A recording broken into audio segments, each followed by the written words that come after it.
Hi all, and welcome to the narrated PowerPoint for Chapter 8, Contemporary Views of Leadership in Organizations.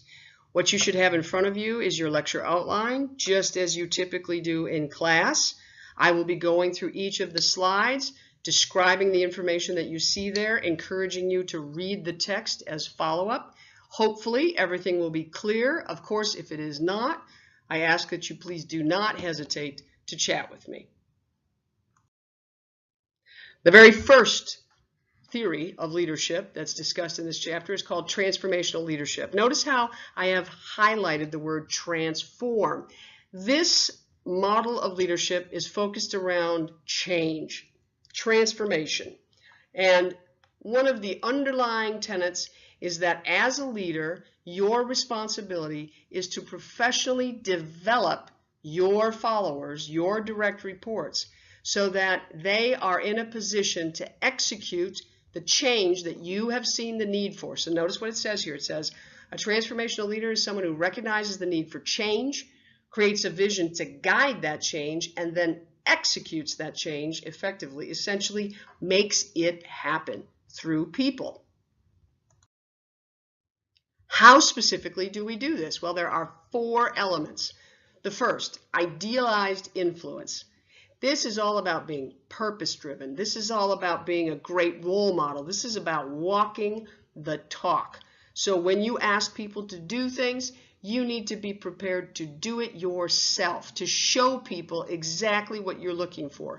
You cannot say to people, for example, that they need to be optimistic about a change, and then you yourself are a negative Nelly, a pessimist. You need to show people exactly how they need to behave. Second, inspirational motivation. Your task as a leader in part is to inspire your followers, to get them thinking about something that could be better than the status quo. Next is this notion of individualized consideration. Essentially, you need to be relations-oriented. You need to be people-driven. Remember, this notion of consideration went along with initiating structure when I was talking about task versus relations-oriented. So essentially, individualized consideration is simply being relations-oriented, where you have a genuine concern for the needs of your people. Finally, intellectual stimulation. You want to challenge your folks to be innovative, creative, problem solvers, people who are always looking for better ways to do things, people who are always looking for better approaches, better products, better services, cheaper, easier, any way you want to think about it, just different and better. The next theory of leadership is charismatic leadership. Now, often when we think about whether someone is charismatic, we immediately assume, oh, they have to be a great speaker. And I'm here to tell you that is not true. A person can, in fact, be highly charismatic and not be a particularly good orator. We often think about people like Martin Luther King because he was an amazing speaker. But in fact, what really made him an effective charismatic leader had almost nothing to do with his ability to speak well and more about the message that he was sharing. So what does it really take? It takes these 3 behaviors. Notice these gerunds, these things that end in ing. In order to be a charismatic leader, you've got to be someone who is envisioning, someone who's energizing, and someone who is enabling.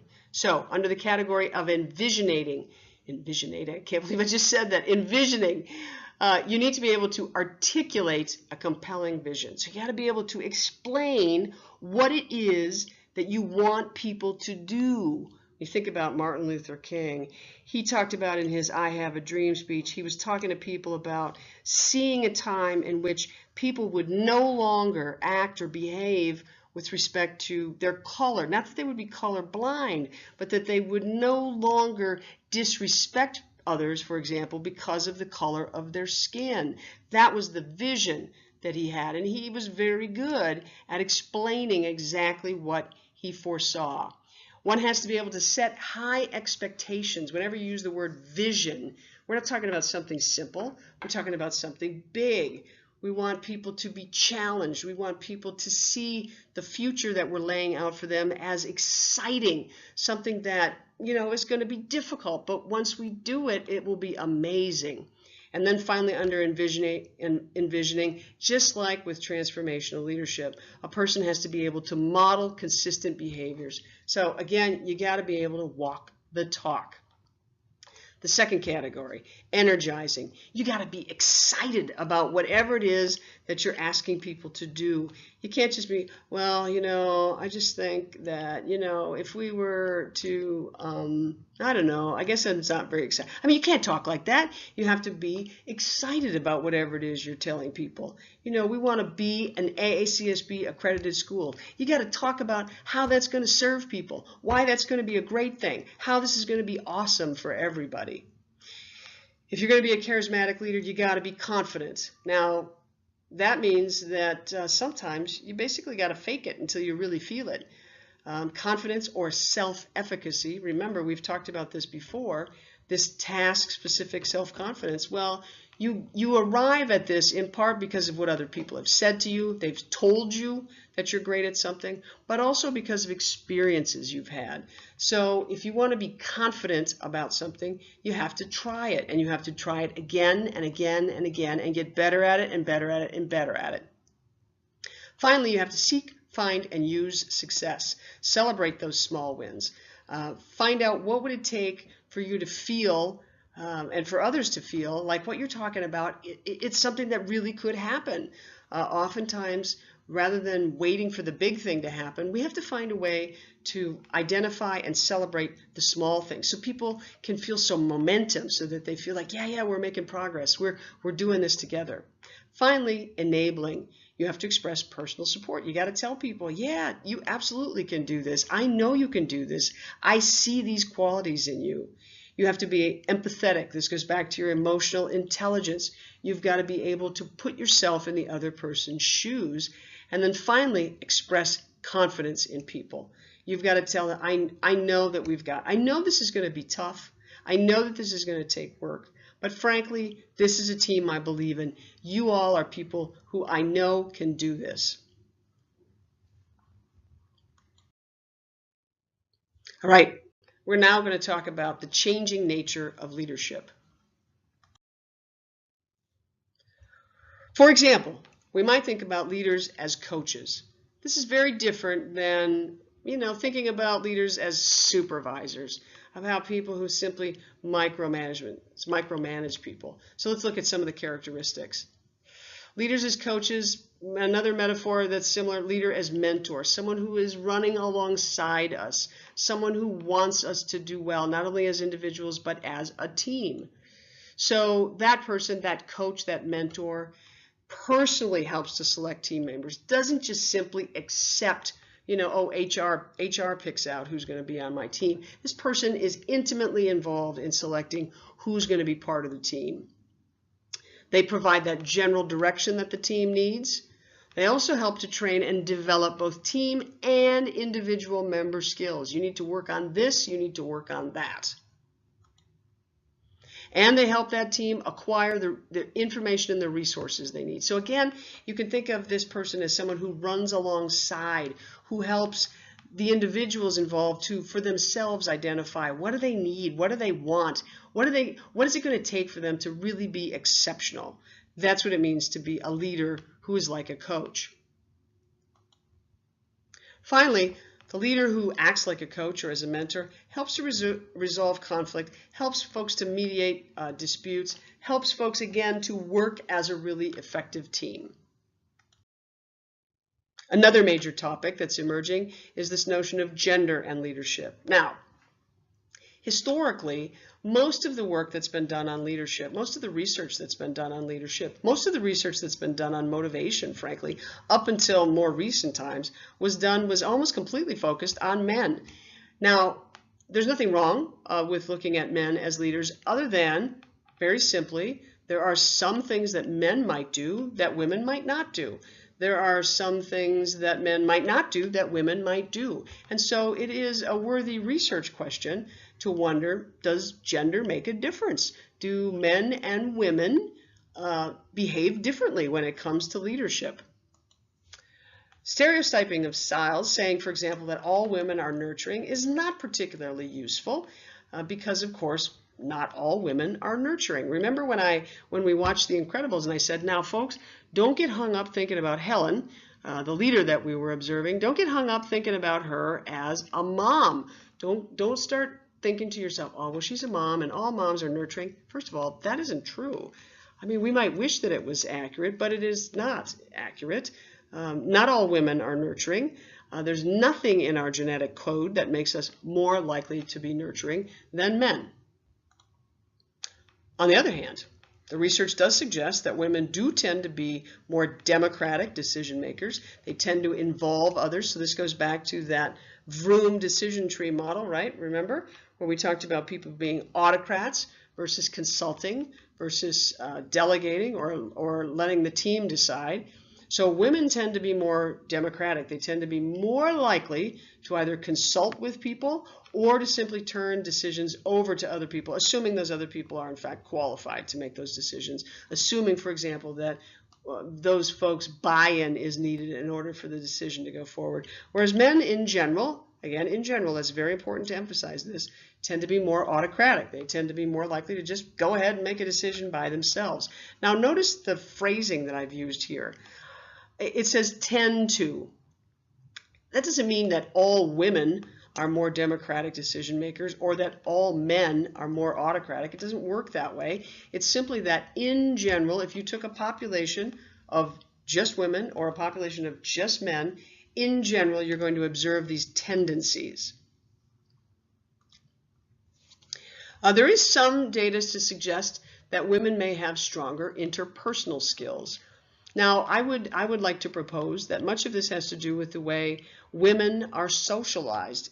Certainly in our culture, in Western culture, women tend to be socialized such that from a very young age, they are taught to care about other people's feelings. They are taught to take care of other people. You'll see this with children where little girls are very early on given those baby dolls and expected to take care of their baby doll, to pay attention to what their friends are feeling. Okay, and boys, the words that tend to be used are, how are you thinking, and less on the feeling. Now, I think some of this is changing as we go forward. I think it's there's nothing about men that says they can't have stronger interpersonal skills, nothing at all. Likewise, there's nothing that says women can't have other skills that may historically and generally be more likely to be attributed to men. A lot of how we behave as adults has to do with how we are socialized, how we are trained as children. Pay attention to the key word here in this bullet. It's talking about skills. And remember what I've said, skills are learned. They are not something that we are born with. They are something that we develop over time with practice and feedback. One thing that we do know is the case is that in organizations, at least in the United States, women are more likely to have to deal with sexual harassment. They are more likely to have to deal with sexual assault. Men are more likely to be the perpetrators of harassment. They are more likely to be the perpetrators of assault. This does not mean that men never experience harassment or assault, but when you look at the data, when you look at the evidence, the preponderance of evidence suggests that women are overwhelmingly more likely to have to deal with harassment and assault. They're also more likely to have to deal with opposition, and that is in part why they are more likely to involve others in decision making. Because frankly, they can then say that it isn't simply their decision. They have drawn on the inputs, the intellect of many other people. The text talks a lot about this international or project goal leader behaviors, and I'm not going to spend any time. There are 2 slides that briefly summarize some of these leader behaviors. Please make sure that you read this very carefully in the text. Again, as you'll see, this is the second slide. Take the time to read this material very carefully in the text and understand exactly what the author is saying. What does this stuff mean in terms of leader behaviors? Are there behaviors that just everybody all around the globe has? Are people consistent from one country to the next, from one culture to the next, or are they likely to engage in some different kinds of leader behaviors? Again, read your text carefully for this. Another major topic, emerging issues. So the first is strategic leadership. As it says here, this slide, I think, captures pretty straightforwardly what strategic leaders have to do. Now, to think about this, I want you to think about somebody like Brian Brees, who's the president of St. Norbert College. As a strategic leader, Brian Brees must understand the complexities of both St. Norbert College, what we're like internally, and our environment. We are part of the higher education industry. We are part of a larger environment filled with potential inputs, and it's also where we send our outputs, our graduates, our knowledge, okay? So a person in a position like a president, like a CEO, like a CFO, everybody who's in that C-suite, C-suite is everybody whose title starts with chief, okay? So Chief Executive Officer, Chief Financial Officer, Chief Information Officer. I could keep going here, but you get the point. These folks really need to understand their organization, but also everything that's going on around the organization that has the potential to affect that organization. They are responsible for leading change in that organization to make sure that that organization appropriately, correctly adapts to what's going on in that environment. They have to figure out how to make sure we are aligned with our environment. What does this require from the managers? Again, they have to have a broad understanding of the organization. So Brian Brees has spent the last 9 months or so trying to really understand what makes St. Norbert College tick. How does it work? What are some of the things that make it work great? What are some of the things that are problematic? He also has to understand exactly what's going on in our environment. For example, there are some pretty significant demographic changes in the larger environment which have great potential to affect how St. Norbert succeeds or maybe doesn't in the future. There are far fewer people who are going to fit into the 18 to 22-year-old age demographic that has been the bread and butter for St. Norbert College for most of its history. So what are we going to have to do? If we don't have enough of those folks, what do we need to do instead? For example, do we need to expand what we're offering in terms of graduate education? If we're going to do that, what are the master's programs that people are looking for? Even at the undergraduate level, knowing that there's more and more competition for those traditionally aged students, what kinds of majors do we need to be offering to make sure that we're really appealing to those folks? And again, we have to know, where do we really stand? It's not okay to just say, oh, we're great because we've been around for almost 100 years. We'll probably be around for another 100 years. No, we really need to know, are we in great shape? Are we in very good shape? Are we in good shape? Are we in poor shape? Are we in trouble, right? Top management, those strategic leaders cannot simply say to themselves, oh, we're wonderful. They really need to know exactly where do we stand so that they can make the decisions that need to be made in order to ensure that, again, a place like St. Norbert College will be around for the foreseeable future. They've also got to have the tools and the power to make it happen. So they have to be persuasive. They have to have made it clear to people what role they play in the organization. They have to have gained the trust of people in the organization. Without that, they will not be able to effect the change that needs to happen. Another major topic is ethical leadership. I think this should be pretty straightforward as to why it matters and why people are paying attention to it. Why does it matter? Basically, there's a lot of pressure. People want leaders in organizations, in government, in education, et cetera, they want people to observe high ethical standards. There is more and more pressure in our environment to hold people accountable for their actions. So you can't just get off the hook by saying, well, I just did the best I could. No. I mean, in reality, we have to make the best possible decision, and we need to make sure that we are making the best possible decision given the information that we have. And we have to be thinking not only about ourselves as individuals, but what is best for this organization? What is best for the community in which this organization operates? What is best for its employees? What is best for its customers? What is best for its investors? I mean, it's the full spectrum that top leaders need to be thinking about. There's also a lot of pressure from the external environment for what's called stronger corporate governance models. Basically, for publicly traded organizations, they are required to have a board of directors. Those boards of directors, those individuals who serve on those boards, have fiduciary and other obligations that they must observe.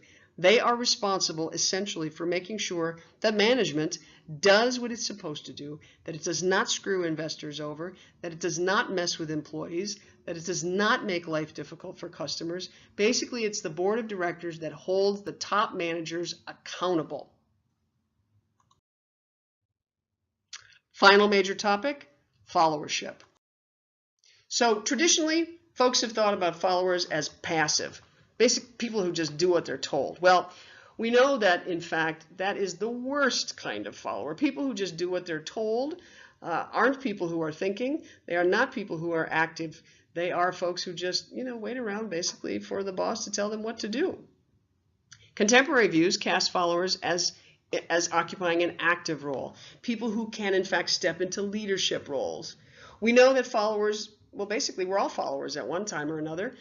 Most of the time, in fact, we spend our organizational lives as followers. Leaders are influenced by followers. As I mentioned in class, if I'm in a class where the students are non-responsive, non-interested, they clearly haven't done any of the reading, etc., boy, it's really hard for me to bring the energy. It's really hard for me to want to do my best work. We influence each other. Leaders influence followers. Followers influence leaders. What you do in a classroom setting is just as important to how that class plays out as what the teacher does, what the professor does. I'm sure you've all had classes where you thought, man, this class takes forever. It's so boring. Well, part of that is certainly the professor. But consider also how much of it might be the students. Are they participating as much as they could be participating? Are they asking questions that get the dialogue going in different directions? You all have got a responsibility too. It can be really difficult to recognize that, right? We assume so often that, the leader is the one who in fact needs to make things exciting, but we do play a significant role. In fact, if you were to write down what are the qualities that make for an effective follower versus the qualities that make for an effective leader, you'd end up writing essentially the same lists. 2 dimensions are used to help us think about followership. So one is the thinking dimension, and the other is the acting dimension.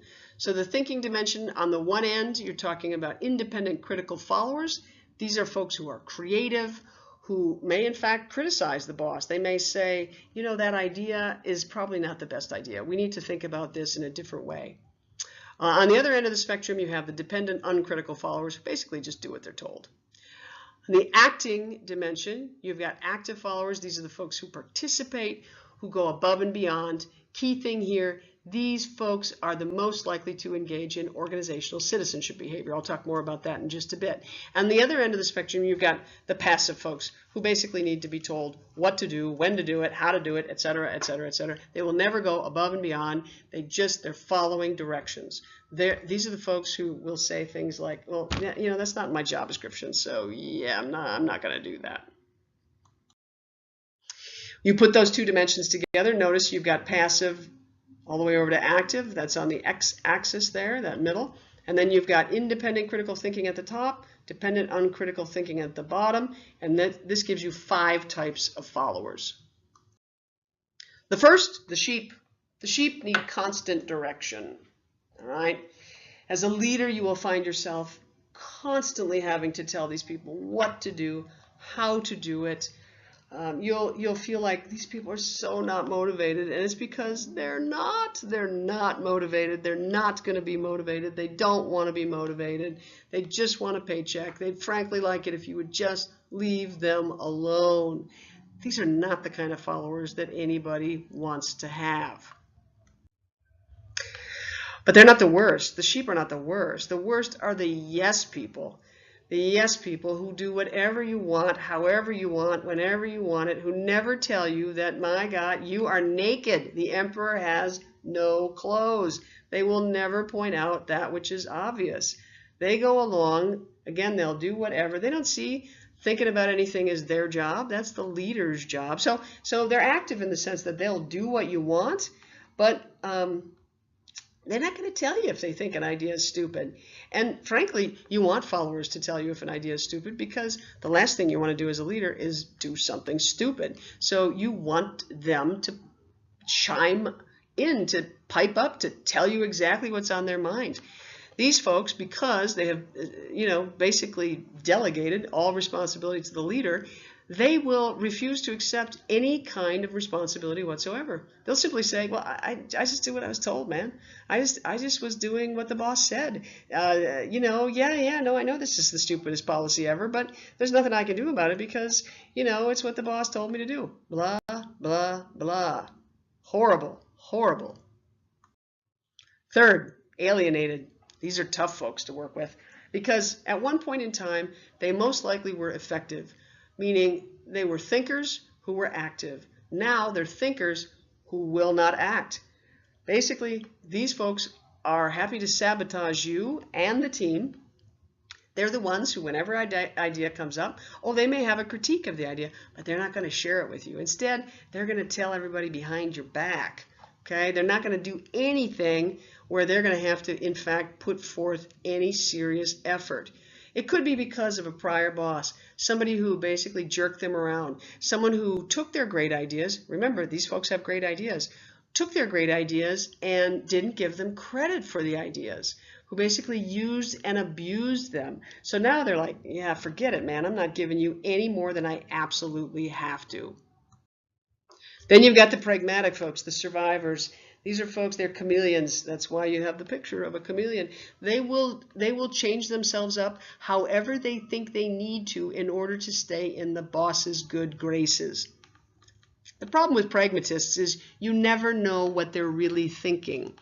They could be lying through their teeth. You'll never know it because they're not going to reveal the reality. Finally, you get to the folks you really want, the effective followers. These are folks who are thinking and they are doing. They are wonderful. They are folks who will tell you, wait a minute, we're about to step off a cliff here. They are folks who will say, I think we could make this idea even better. And then they will follow through. They will, in fact, do. These people are the best. They're the ones that you need to focus on cultivating. You need to focus on transforming them, going back to the very first model associated with this chapter, transforming these people into leaders because they are ready.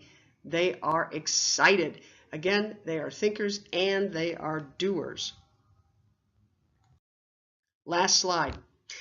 This is a video that I want you to watch on YouTube. It's very important. There will be a question about this video on the second exam. So I want you to watch it. I want you to pay attention to what theme is being described. This is critical.